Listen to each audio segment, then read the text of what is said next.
Hello, Internet! My name is Shal. You probably know me from the GKick podcast, and of course GKick.net. I am here today to show you around the wonderful world of Portal. If you haven't played Portal by now, I don't really know what's wrong with you, but some of you have a reason, one way or another. Really what I'm going to do here is just kind of guide you through all of the puzzles of this very brief but very awesome game. I hope you can read the subtitles. If you can't, well, buy the game and play it yourself. But also going to show you some of the secrets in the game, little hidden Easter eggs and whatnot. So sit back, relax, enjoy, and we'll get started in, well, looks like about 15 seconds. So obviously the first few puzzles are pretty easy, and if you can't figure them out, well, that doesn't say much about you, but anyway, here we go. It's coming. There we are. So we are underway, and as you see, you start off this game with no portal device, but you'll get that as we progress. One of the things I do want to point out, and a lot of people tend to ignore these little symbols that the game has all throughout the stages. You'll see this in Portal 2 as well. Like you see right above the door here, the arrow and the guy walking through the door. And you see over here the one with the little block falling out of the tube, which looks strikingly like the tube with the block that just fell out of it. Pay attention to those, because they actually do kind of help when it comes to, you know, solving these puzzles. Anyway, first one's pretty easy. Just pick up the block, put it on the button. You'll deal with that a lot throughout the portal. These little fun particle fields are nice. They're good to destroy turrets or radios or whatever the heck you want to blow up through them. And of course they provide you with a headache if you try to carry a block through them, which we'll see later.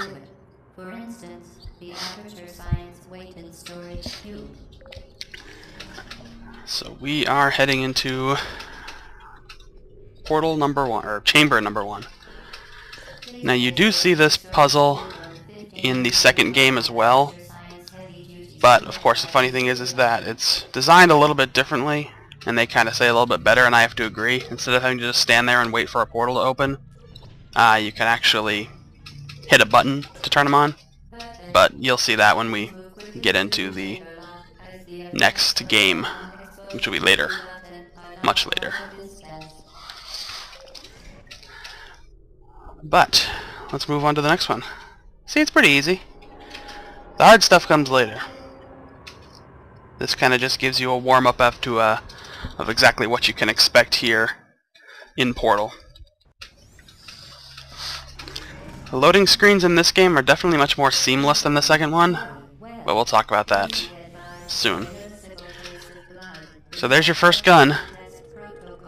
Now, of course, if you've seen or have any idea of what this game's about, you know that you only have one gun, but apparently the second gun you get merges with this one somehow. It's like magic. But anyway, yeah, we'll get that one and we'll be able to make blue portals. So let's jump down and grab that, shall we? There's our first portal, and look, there's our gun. Grab it. Alright. Fortunately, as you play through the game, it does kind of give you a basic rundown of how the controls work, so I won't go into that. But there's our orange portal. Stick the blue in there. One thing I do want to touch on before I leave this room,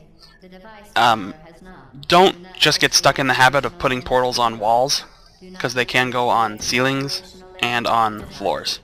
So take advantage of that, because you'll find that some puzzles solve a lot easier and a lot faster if you actually use a portal on the floor or on the ceiling, and makes your life easier.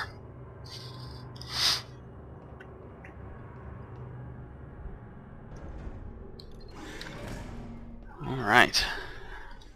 Please proceed to the chamber lock. Mind the gap. Once again, very simple stuff.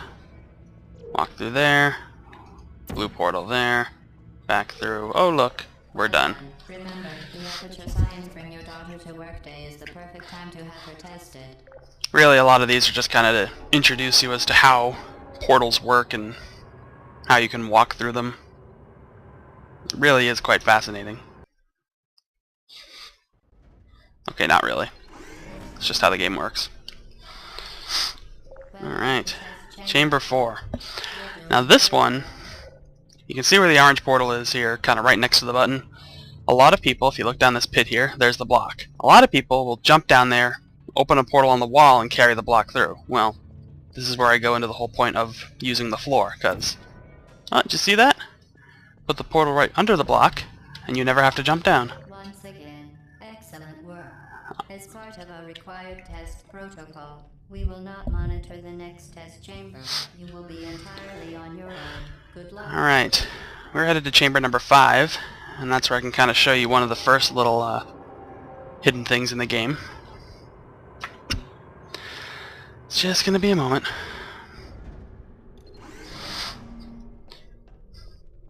Now, one of the things I like to do, and you can do this throughout most of the stages in Portal, is if you open a portal right behind these cameras here, at least when the other portal's open, you see how they fall off and GLaDOS gets mad at you.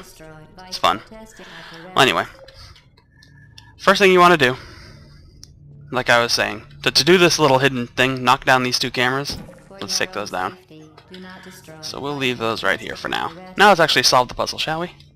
Alright. First portal is up there. Block's on the other one. So we'll have to just open the portal right behind the block.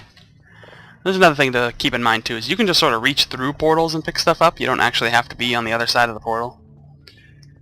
Another case, you should put the portal below the block. Sometimes they do try to fall through and end up getting stuck. So keep that in mind. Alright, so now we have both of our blocks. Doors open. Let's do something fun, shall we? Let's take these 2 little cameras and drop them right here in the door.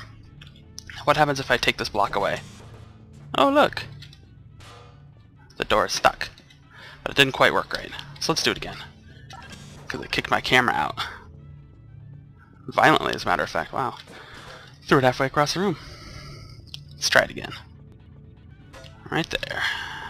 I need that one. As part of a required test protocol, our previous statement suggesting that we would not monitor this chamber was an outright fabrication. Good job. Well, it didn't quite work right, but if you do manage to do that right and break the door, GLaDOS does get mad at you. So, it's kind of funny. Anyway, now we have to get out of here. As you can see, orange portal there. These little radios, you probably won't see these on your first playthrough. You only kind of get them on subsequent playthroughs, but there is an achievement in Steam, and I think on Xbox as well, to unlock them and move them to certain points of the room and get certain radio frequencies. So you can do what you want, but I like to destroy them. Yeah. Break that shit. Stupid radios.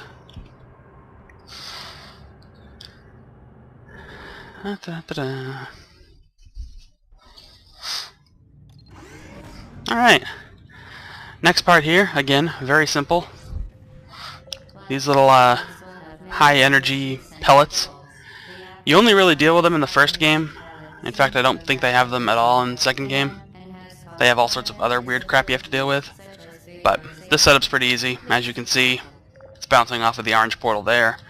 So you want to stick your blue portal where you see the light shining off from the receptor here. So just stick your blue portal up there, and blammo. One thing I do like about the elevators in this game is if you hop on them, they kind of know that you're on them and don't have to go all the way down or all the way up in order to finish their movement, even if they do move really slow. So, that's a good thing. As far as I'm concerned, at least.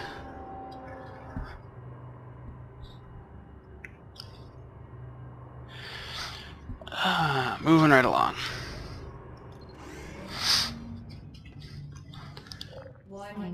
So this one, once again, same kind of thing. As you can see, when these pellets bounce off the walls, they leave a nice little burn mark which tells you, hey, put your portal right there. So it does make life a little easier when you need to finish these puzzles. Now here, we need to get onto that moving platform, so stick your blue portal right above it. That's where it's going to eventually pass. Stand where the orange portal is. Watch and wait. That will move back eventually. And try not to miss. Though you won't die, you'll just miss. In other places and in other puzzles you probably will die. So learn to be observant of that. As you can see, these sort of dark steel walls, you can't put portals on. You'll deal with those a lot, especially if you try to do the advanced maps when you're done with the game. 'Cause those suck. Especially if you're not clever. And I am not very clever. Alright. Let us hit one more of these fancy little test chambers. Please note that we have added a consequence for failure. Alright. As you can see right below us, there's a very ugly looking acid-like substance in the ground. Don't want to step in that. Now this one is going to require a little bit of quicker timing. As you can see, the pellet's moving very quickly, but hitting that firewall. So let's stick our portal where it's going to bounce off there. Now, stick our portal on the orange light, and look when it bounces back. Oh, look at that! Bam! Alright, now we gotta get over there. Easy enough. And we gotta get on the moving platform once again. So, I'm gonna put my blue portal right there, and we wait. You do a lot of waiting for platforms and waiting for elevators and crap like that in this game. Not so much in the second one. So they definitely paid a lot of attention to some of the stuff that was just kind of annoying in Portal 1. For as good of a game as it is, it does have its annoyances. There's another one of those radios if you're looking for that achievement. Alright. So, before I pass through, I think we're gonna stop right here for now. We are not even halfway through this game yet. It is very short, but it's not that short. So, stay tuned. We'll see you next time. This has been GKick, and we're done here.